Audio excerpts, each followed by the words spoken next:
productive discussion and meeting. I want to start by just saying what great news it is that Hasbro is moving to Massachusetts, and that follows some good moves recently. Businesses coming to our state. I think about Lego. I think about Biogen's expansion. I want to thank the legislature for all your work and effort with us in making Massachusetts a great place to do business, and really happy to see Hasbro and its 700 jobs come to Massachusetts. So that was good news. Governor, are you supporting Mayor Wu in her re-election effort and ahead of tomorrow's preliminary? You've endorsed other municipal candidates so far, but you haven't yet endorsed her. Are you supporting her? The preliminary is tomorrow, and I'm going to let the voters decide that tomorrow. We'll see what happens. Governor, what do you? I also would encourage people, reminder, just because we've got a healthy amount of press here, just remind people that tomorrow is the preliminary in Boston, so encourage people to get out and exercise their vote. Governor, what do you have to say to people in immigrant communities who are living in a sense of uncertainty right now with the Trump administration promising more ICE activity in neighborhoods around Massachusetts? Yeah, and we're seeing that. We've seen a surge, as it's been reported over the last few days.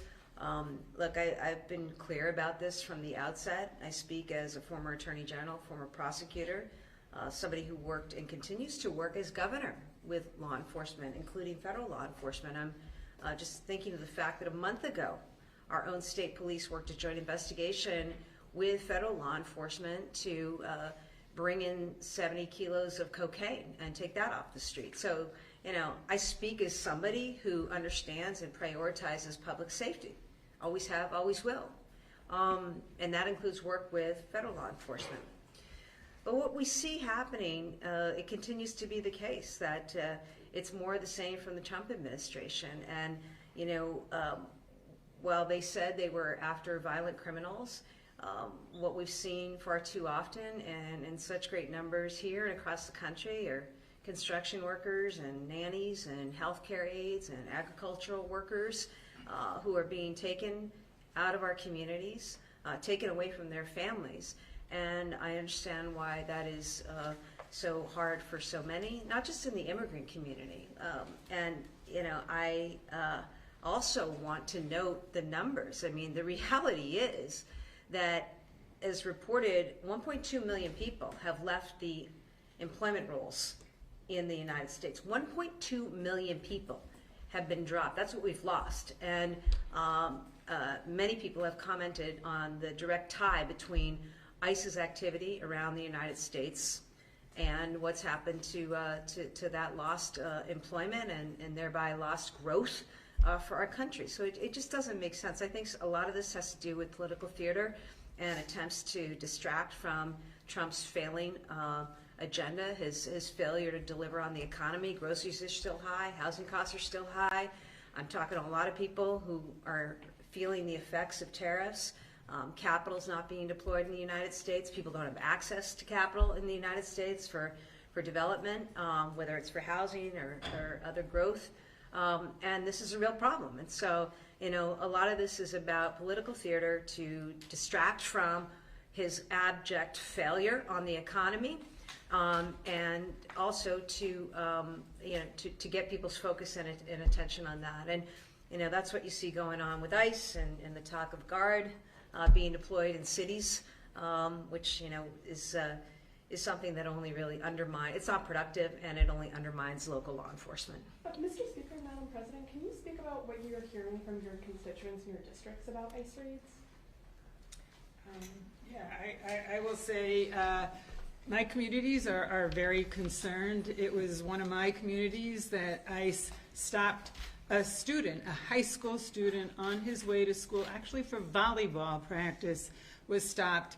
They arrested the high school student, acknowledging that that student was not the person they were looking for. They still arrested him and took him in, and it took a while to get that student released. That promotes fear in all of our communities, all of our immigrant communities, so that children are concerned about going to school. People are concerned about going to work. They're concerned about walking to go to their drugstores or their supermarkets. They're concerned about being picked up. I support Governor Healey and everyone in Massachusetts who calls out the federal government, its overreach in all of our communities. Increased ICE activity in our Commonwealth is yet another example, a clear example of the capricious vengeance and cruel administration co-opting federal law enforcement agents and defying our Constitution to score political points. That's purely what it's for. It's not accomplishing what he says it is, and he's trying to create, as the governor has said, a political theater to cover for his failures. Mr. Speaker. Well, I don't have any specific incident that has occurred within the boundaries of my district, but everyone who pays attention to what's going on today has some fear of what's going on. The face-covered SWAT teams that pop up out of nowhere and come in and hassle people for no apparent reason. You know, everyone reads those stories in the paper, even though you may not have been witness to an incident yourself. You know they exist. And with that comes a heightened tension and anxiety about, is it going to happen to us? Is it going to happen to my family? Quincy is a changing demographic. We have 40% minorities in the city now. And they live under this fear. Even though we don't have a specific incident, they read the papers and they understand what's going on nationally. Mr. Speaker, Madam President, does this give? Do you think you would take up a bill like the Safe Communities Act, something that would limit further federal and local law enforcement interactions? Is this a year for something like that, given what's happening? Well, I don't know if it's a year for that. The issue of enforcing immigration laws is a purview of the federal government. It's not a purview of the state government. We are here to enforce the state laws, and we do that, and we do it very well. And so I think that there has to be a way for us to coexist without having to get into defining and limiting each other's specific charges. So. Madam President, what about you? Is this the year for the Safe Communities Act? I would just say that what we are concerned about is the federal government right now trying to co-opt not only all aspects of law enforcement. Our Massachusetts has been clear that we will help federal ICE if and when there are criminal issues, criminals being arrested, and that has happened, and we have gotten criminals off the street. But the concern is that they come in and they swoop in and they try to arrest people or take people away, not knowing there's no arrest warrant, there's no clear issue for whatever reason that person is being taken away, and that person doesn't know, nor does the family, nor do local law enforcement. So we will have local law enforcement continue when appropriate, when there's criminal activity, and that's what we will continue to do. But you wouldn't see the Safe Communities Act as something that you push forward this year? That's what, to a large extent, the State Safe Communities Act says. Last question. Governor, can you expand on Hasbro? Yes, I mean, all your favorites, right? My Little Pony, Mr. Potato Head, Mrs. Potato Head. Yes, there is. Monopoly, Clue, by way of Parker Brothers. Shout out to the LG and Salem. I think about Twister, Jenga, Yahtzee, Play-Doh, the game of life. Yeah, that's what we're living today. So, I think about Hasbro, iconic toy company. It is great to have Hasbro now coming to Massachusetts. We welcome Hasbro, we welcome the 700 jobs, and we welcome the creativity and the ingenuity and all that's going to come from having Hasbro in this state. And I remind folks, Massachusetts, we're #1 for education, we're also #1 for innovation. And that means innovation and entertainment and having fun. I can't wait to see the synergies. And it's just a great, great development. Quick question on the vaccines. I know that you've gone to move so everybody could get the COVID Scrabble, vaccine. Mr. Potato Head. Um, Sorry. You've moved to make sure that everybody in Massachusetts could get the COVID vaccine, and you did say that would happen immediately. We're seeing that people through CVS cannot get it as of today. Do you have an update on that? CVS is working very hard to schedule those appointments.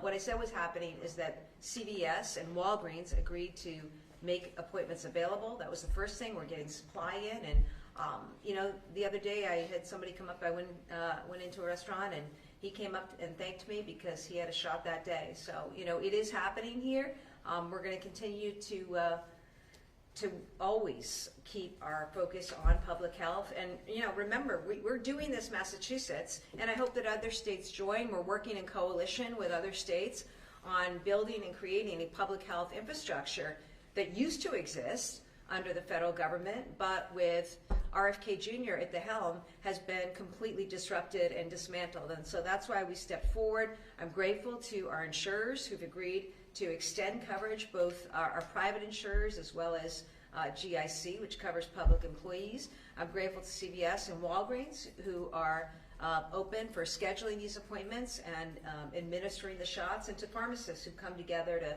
to work to make this happen. So, you know, it's probably just the beginning, because look, as I've said, this isn't just about COVID and flu and RSV shots. It's also about what's going to happen with your kids' shots: measles, mumps, rubella, chicken pox, and the like.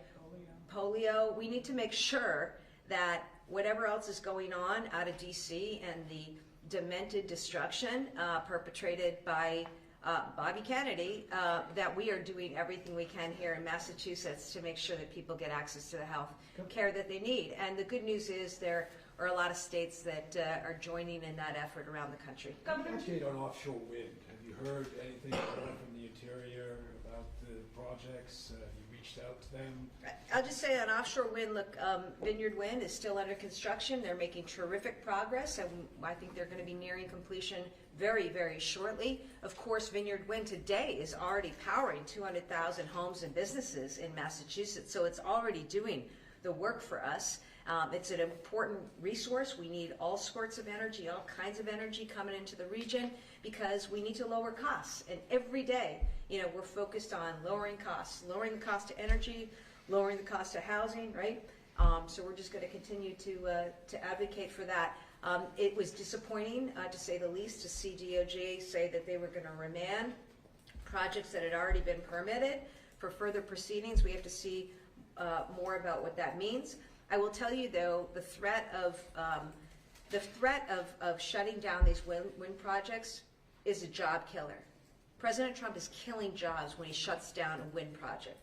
Last week, the Trump administration killed jobs by yanking $700 million from the building out of port infrastructure around the United States, including right here in Salem, Massachusetts. So these are job-killing moves by the president and his administration. I am here to advocate for jobs. I am here to advocate for more energy so we can lower prices, right, and lower costs for residents in Massachusetts and our businesses. I know we all are aligned on that, and we're just going to continue to advocate for that and urge in the strongest possible terms the Trump administration to go in a different direction. Madam President, Mr. Speaker, do you support bills that would eliminate the religious exemption for vaccines in schools?